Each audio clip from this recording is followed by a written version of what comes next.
Hi, Junior with today's thought. And today we're going to sunny Israel. Well, we're going to sunny Israel after we first go to sunny Washington, D.C., whereas I'm sure you all know Chuck Schumer last week gave a speech on the Senate floor where he openly called for Israel to go to elections, to throw out Netanyahu because he's blaming Netanyahu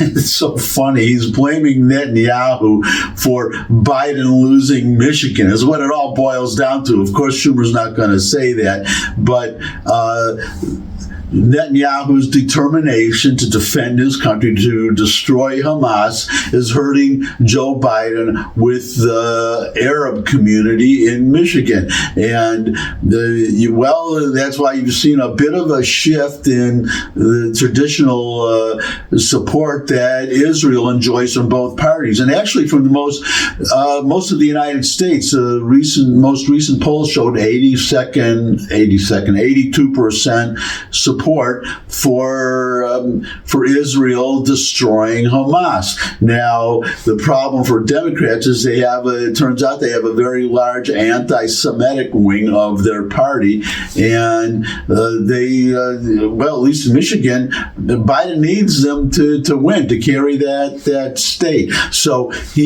now you're seeing a shift in where the support for Israel on October 7th was unequivocal, and they've backtracked since then. And it's come to the point where Chuck Schumer is calling for new elections in Israel, in another country, another democratic country that happens to be our strongest ally, not just in the Middle East, by the way, but arguably all over the world. Anyways, the pivot point is Rafah. That is in the southern part of the Gaza Strip. It's the last part. It's where where four of the remaining six battalions or divisions or whatever of Hamas are holed up. They're all the leadership are hiding there. The hostages are probably there, almost certainly there, and six of those hostages are Americans, by the way. And now Biden and Schumer and the Democratic Party, they're urging Israel not to, and the international community, which we'll get to in a moment, they're all urging Israel, don't go into Rafah because of the civilian casualties that they're expecting, even though Israel said that that's the international community is saying you have to evacuate the civilians before you go in. Now, whoever heard of that happening, first of all, in any war that I can remember, not just in my lifetime, but just at the history books, where the attacking, I can tell you when the Romans attacked, I'm Jewish, my ancestors in the, around the year 2000, 69 AD, they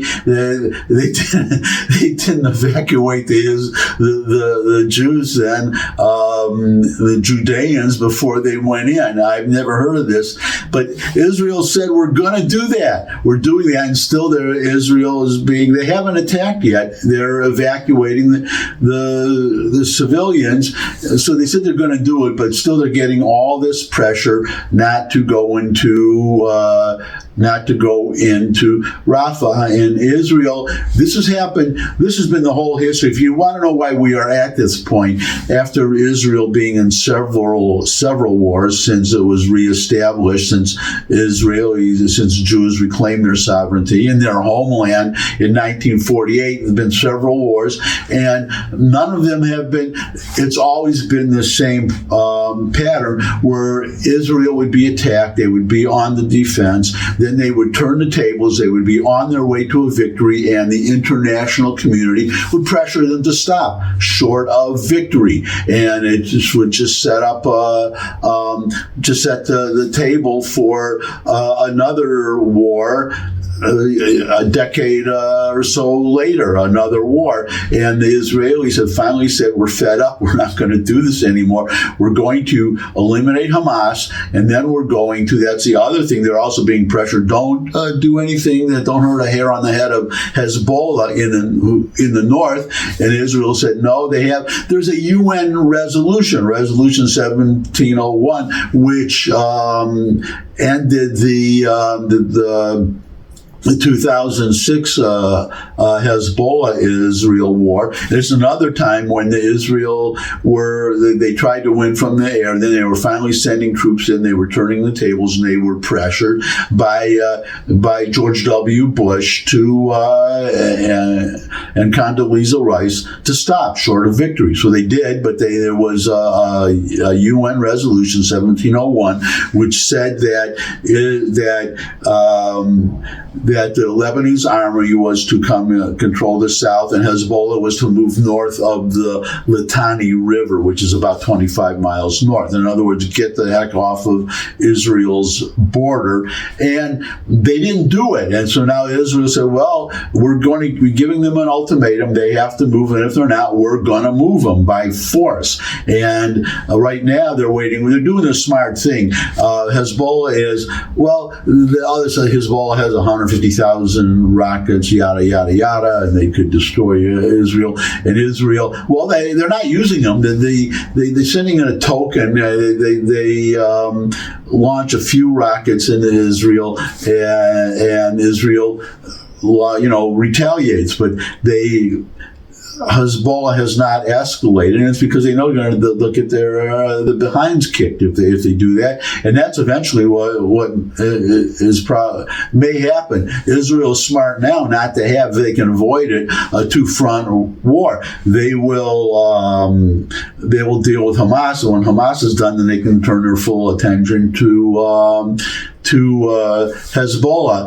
And in fact, if this supposed this potential 6-week ceasefire with temporary ceasefire with Hamas materializes, then Israel, it looks like they're likely to use that 6-week period to go after Hezbollah.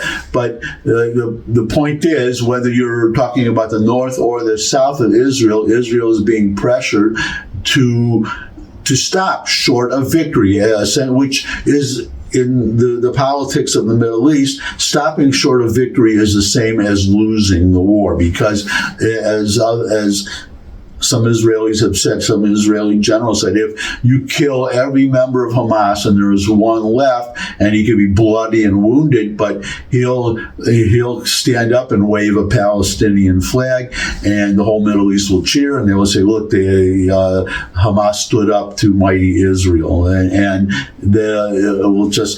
Hamas cannot in any shape or form, I mean, they'll have sympathizers, but they cannot in any shape and form be in charge of any part of Gaza. That's number one. But number two, the war has to end with an unequivocal, where Hamas where they'll be humiliated if the Middle East will laugh at them if they claim that they actually won. So that's because the whole world will know that they didn't. That's what's going to happen, should happen. And the international community is trying to prevent them from doing that. Well, Netanyahu gave at a cabinet meeting, an Israeli cabinet meeting, gave them their answer and gave the world, the international community, Israel's answer, and told them in no uncertain terms, well, you know what, I'm going to, and also castigated them for acting as if October 7th never happened. It's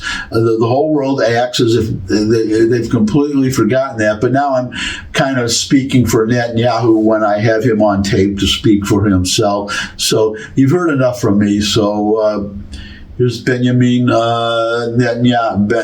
That's his Hebrew name, Benjamin Bibi Netanyahu. ולידידינו בקהילה הבינלאומית אני אומר, הזיכרון שלכם כל כך קצר, כל כך מהר שכחתם את 7 באוקטובר, את הטבח הנורא ביותר שבוצע נגד יהודים מאז השואה, כל כך מהר אתם מוכנים לשלול מישראל את הזכות להגן על עצמה נגד מפלצות החמאס, כל כך מהר איבדתם את המצפן המוסרי שלכם?